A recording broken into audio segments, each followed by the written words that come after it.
Apakah betul ereksi yang menurun itu akibat stres? Jadi kalau kita melihat stres itu tidak semuanya bikin ereksi kurang, nggak semuanya bikin depresi, ya. Nah, jadi jangan selalu mengambing hitamkan stres.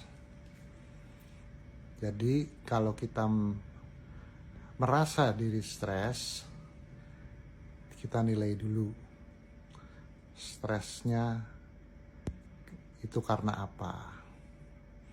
Ya, kalau bisa kita tuliskan apa yang menjadi masalah, apa yang jadi pikiran kita, beban pikiran kita, apa yang mengganjal, ditulis.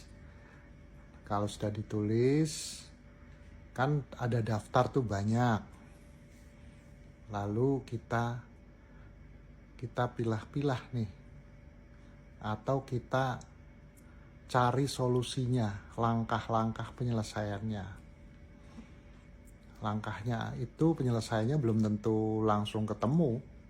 Kebanyakan nggak langsung ketemu sih solusinya, ya. Nah, jadi ini contoh aja. Misalnya kita punya 10 beban pikiran. Beban pikiran tuh nggak usah harus yang berat, ya. Yang sepele-sepele, misalnya mobil kita bannya bocor, nomor 1. Nomor 2, ada genteng yang pecah sehingga bocor juga. Yang ketiga, laptop rusak. Keempat, handphone trouble. Terus sampai banyak, ya. Terus ada lagi yang kompleks kayak punya anak, dia pengen sekolahnya di luar kota, tapi kita sebagai orang tua maunya anak itu sekolahnya di dalam kota bareng sama kita. Nah, semua ditulis semua, ya. Lalu setelah ditulis dicari. Kalau misalnya genteng bocor, ya, harus ditambal kan, harus diperbaiki. Kita mikir siapa ya tukangnya. Lalu kita telepon atau tanya ke teman kita yang biasanya punya kenalan.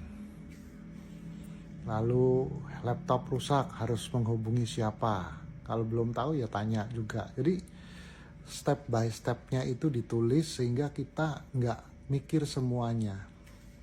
Lalu anak kita ditanya, tadi kan masalah tuh, kenapa kok pengen sekolahnya di luar kota? Jadi keberatan kita apa? Lalu ada plus minusnya apa kalau di luar kota, kalau dalam kota? Terus kita pertimbangkan sebagai ayahnya, sebagai ibunya, juga anaknya. Juga tanya ke teman-teman yang anaknya sekolahnya di luar kota. Itu cuma contoh, ya. Jadi ditulis itu gunanya untuk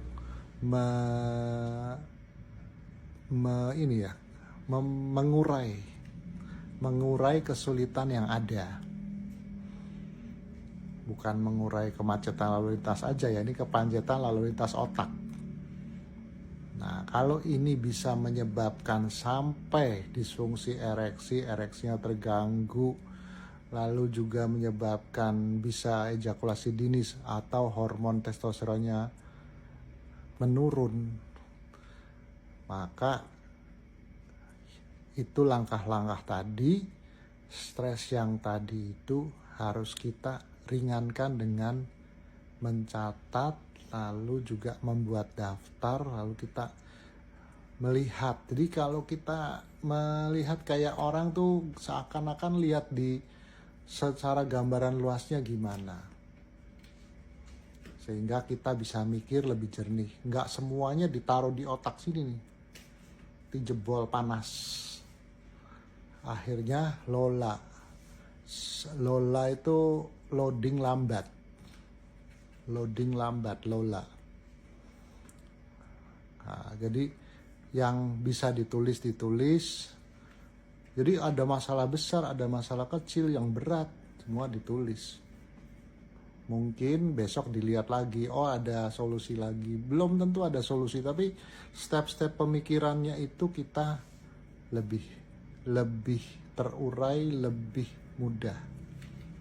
Jangan sampai stres itu bikin disfungsi ereksi, RUGI. Ya, jadi masih banyak sih topik-topik lain tentang disfungsi ereksi. Coba yang setuju kita membuat daftar problem, daftar beban pikiran, ketik setuju, bikin daftar. Dan kalau yang mau tanya tentang disfungsi ereksi, tentang problem rumah tangga, khususnya urusan ranjangnya yang reot, itu silahkan komen ya.